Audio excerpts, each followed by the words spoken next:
After their embarrassing election losses, Democrats are searching for answers. Progressives Bernie Sanders and AOC Alexandria Ocasio-Cortez hoping their large rallies will help push their party further to the left.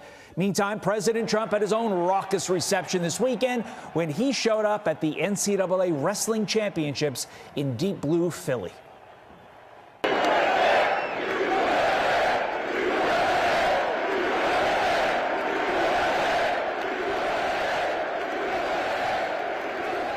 Conservative Gen Z influencer Bo Loudon joins the program once again. Bo, great to have you back. Which side is resonating more with young Americans and why, Democrat or Republican? You know, I think Gen Z is completely resonating with the Conservative Party. I think the things that AOC and Bernie Sanders are trying to do, it's just one big train wreck, you know. Yeah, Bernie Sanders saying no one on the Democratic Party really supports illegal immigration. Well, I think you should talk to AOC a little bit more about that because we know where she stands.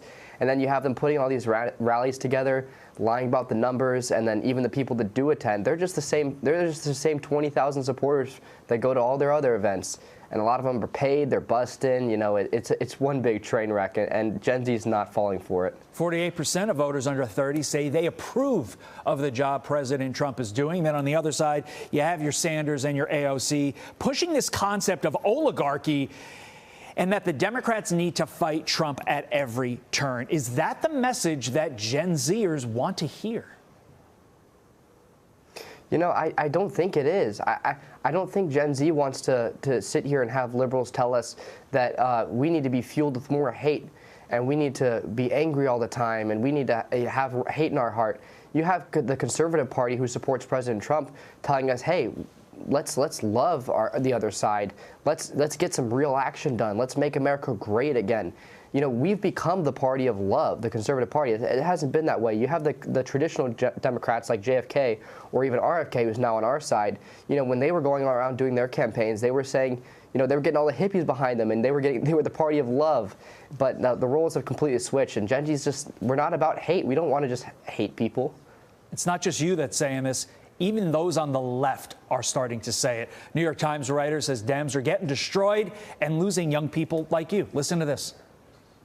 If you look at this chart among white men who were 75 years old, supported Kamala Harris at a significantly higher rate than white men who are 20 years old. Young people have gone from being the most progressive generation since the baby boomers, and maybe in some ways more so, to becoming potentially the most conservative, generation that we've experienced, maybe in 50 to 60 years. Bo, this just runs completely counter to the way it was when I was growing up. Because when I was growing up, it was when you were younger, you're liberal. When you get older, you're conservative. Why is this change happening?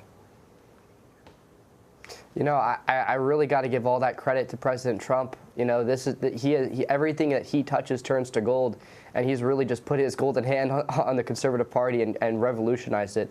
You know, I don't think we'll ever be the same. And the Democrats are trembling in their boots now. You know, they're deporting.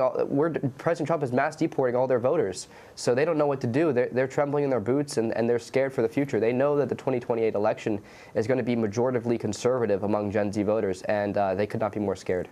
I'll push back on you there. They're potentially deporting their potential voters. The individuals that are going right now are not U.S. citizens and so presumably cannot vote. But I agree with you in the sense that we don't know if that could change into the future. And I think we would both agree if the Democrats had their way, they would convert those individuals to becoming voters. And then it'd see changes in a different way. But right now, we are where we are. Bo Loudon, thanks for joining us this morning. Always great to see you, my friend. Thank you, sir. I'm Steve Doocy. I'm Brian Kilmeade. And I'm Ainsley Earhart. And click here to subscribe to the Fox News YouTube page to catch our hottest interviews and most compelling analysis.